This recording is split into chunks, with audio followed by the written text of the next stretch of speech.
দিনটা ছিল আমার কাছে ভীষণ স্পেশাল একটা দিন, কারণ মাদার্স ডে। তো সকল মাদেরকে জানাই হ্যাপি মাদার্স ডে, শুভ মাতৃদিবস। তো দেখতেই পাচ্ছ মায়ের জন্য গিফট কেনার জন্য চলে এসেছিলাম একটু বাজার কলকাতাতে। তারপরে এখান থেকে বাজার সেরে একটু দাঁড়িয়েছিলাম রিমির অপেক্ষায়, ও আমাকে কেক দিয়ে গেল। এই যে তারপরে বাড়ি এসে একটু আমি রেস্ট করছিলাম, যেহেতু অনেক আমার কষ্ট হয়ে গেছে, কারণ সকাল থেকে অনেক টিউশন পড়ানো, নাচ শেখানো এগুলো ছিল। তো আমি বিরক্ত হয়ে গেছিলাম। তারপরে এসে একটু এই যে ভাত খেয়ে নিলাম। তো এই যে আমার মাংস দিয়ে আমি ভাত খেয়ে নিলাম। তো ভাত খেয়ে দিয়ে একটু রেস্ট নিয়ে তবে মার সাথে কথা বলতে বলতে বলছিলাম ফোনে। তারপরে এই যে ফোন রেখে তারপরে এই যে তোমার দাদাভাই চলে এসেছে। তারপরে এখানে গেছিলাম হলো দাদু ভাইয়ের বাড়িতে, কারণ মা ছিল দাদু ভাইয়ের বাড়িতে। তো এই যে এখানে সবাই ছিলাম আমরা, আর বুনু ছিল। আমি ভাবছিলাম যে মা হয়তো ছাদে আছে, কিন্তু মা ছাদে ছিল না।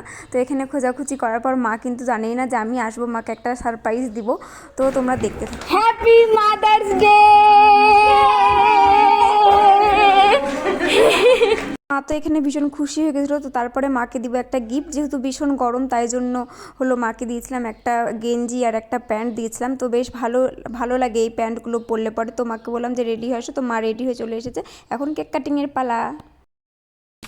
माँ मेरी माँ प्यारी माँ मम्मा हो माँ मेरी माँ। পরে এখানে মাসি আর মা মিলে কেক কাটিং করছিল। তো মাসিও তো মায়ের মতনই হয়, তাই জন্য বললাম যে তোমরা দুজনই বসো কেকটা কাটতে। তো তারপরে এখানে আমরা কেক খাওয়াই করছিলাম। তারপরে চলে গেছিলো কারেন্ট। তো চলো আমরা কেক খাই আর মজা নিই ডেটার। আর সকল মাকে জানাই শুভ মাতৃদিবস। Tata bye.